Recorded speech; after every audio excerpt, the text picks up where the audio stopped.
menghadapi perang. Apa persiapan? Persiapan yang disarankan untuk menghadapi perang dunia ketiga. Nah, ikuti petunjuk Nabi. Ujlah ke kampung-kampung, ke gunung-gunung. Itu yang paling aman. Karena dampak dunia ketiga itu bukan hanya soal peluru berdesingan, tapi juga dampak ekonomi. Itu yang paling berat. Sumber makanan ada di kota apa di gunung? Di gunung. Di gunung itu insya Allah kita tanpa menanam pun masih banyak yang bisa kita makan. Ya. Baik daun-daun yang masih bisa sehat untuk tubuh. Kemudian kita bisa nanam biji-bijian yang hanya tumbuh sebulan sudah biji tumbuh. Demikian juga dengan air. Jadi pertanyaan itu persiapan apa? Saya kira persiapkanlah kita untuk memiliki tempat uzlah. Karena apa yang saya sarankan itulah saran baginda Nabi Muhammad SAW. Baginda Nabi Muhammad SAW tidak pernah menyarankan hal lain ketika menghadapi huru-hara, fitnah zaman, menyelamatkan agamamu, fitnah dajjal. Tidak ada kata-kata lain dari Nabi kecuali uzlah, menyingkirkan. Karena itu masuk akal.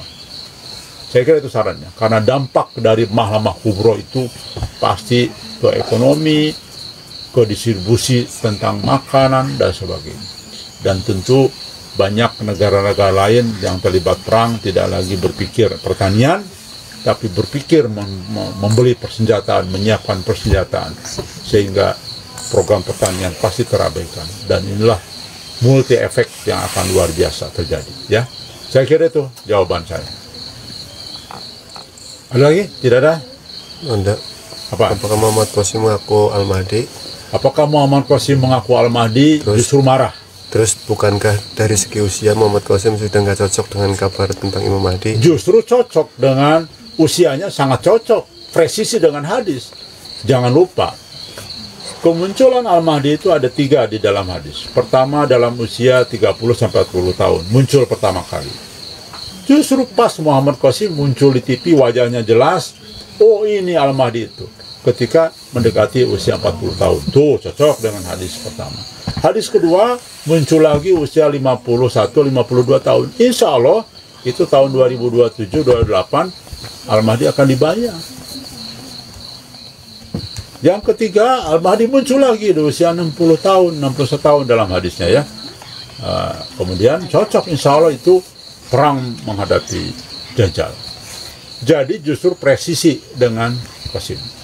Silahkan cari, tanyakan ke ustaz-ustaz zaman, kalau mereka mengatakan Imam Mahdi dibayat 40 tahun, bohong besar. Tidak ada kalimat mengatakan Al-Mahdi akan dibayat pada usia 40 tahun. Dusta besar. Yang ada teks hadisnya adalah muncul. Nah inilah terbukti bahwa ustaz-ustaz zaman itu menggiring opini dengan tafsir dan hawa nafsunya. Sampaikan ini kepada ustaz-ustaz zaman. Silakan, jika ada yang bisa membuktikan, ada hadisnya, saya kasih mobil hadiah 1 miliar mobil kepada mereka yang bisa membuktikan bahwa Al-Mahdi dibayat usia 40 tahun. Hadiah mobil mewah 1 miliar harganya. Dari mana uangnya saya akan cari nanti. Saya kira demikian jawabannya. Ada lagi yang lain? Terus, benarkah akan terjadi bencana gempa dan tsunami di Tanah Jawa pada 28 Ramadan berdasarkan kajian-kajian dan muasirat? Tolong infonya.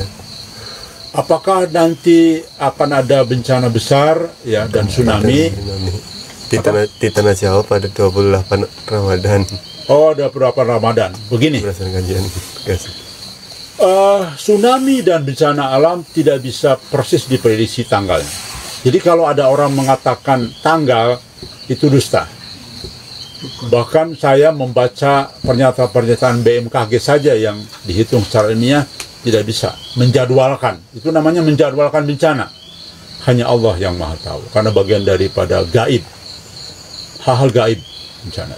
Namun bahwa akan terjadi sebuah bencana karena sesar yang semakin bergeser, saya yakin, percaya.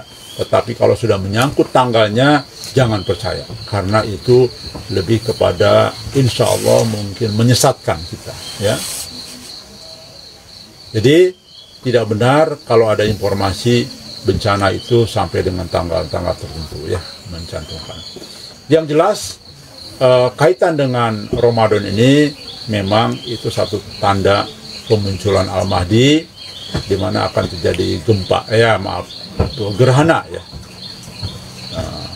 Dan itu akan terjadi kurang lebih tanggal 8 ya, sebagai satu tanda itu. Jadi itu saja saya kira jawabannya. Tidak usah percaya dengan orang yang mengatakan tanggal-tanggal akan terjadi bencana tanggal sekian, tanggal sekian. Itu biasanya sumbernya dari dukun ya. Kecuali disampaikan oleh Al-Mahdi yang sumbernya dari Allah Subhanahu wa taala untuk kesigapan bagi orang yang percaya, bisa jadi benar. Makanya kalau ada orang yang menyebarkan informasi ini dari Muammar Qasim, kita harus tabayun dulu memastikan kebenaran enggaknya. Karena sekarang ini banyak dimunculkan dan akan terus dimunculkan fitnah-fitnah terhadap Muammar Qasim sendiri ya. Dan itu sudah mulai bermunculan. Nah, saya kira itu jawabannya.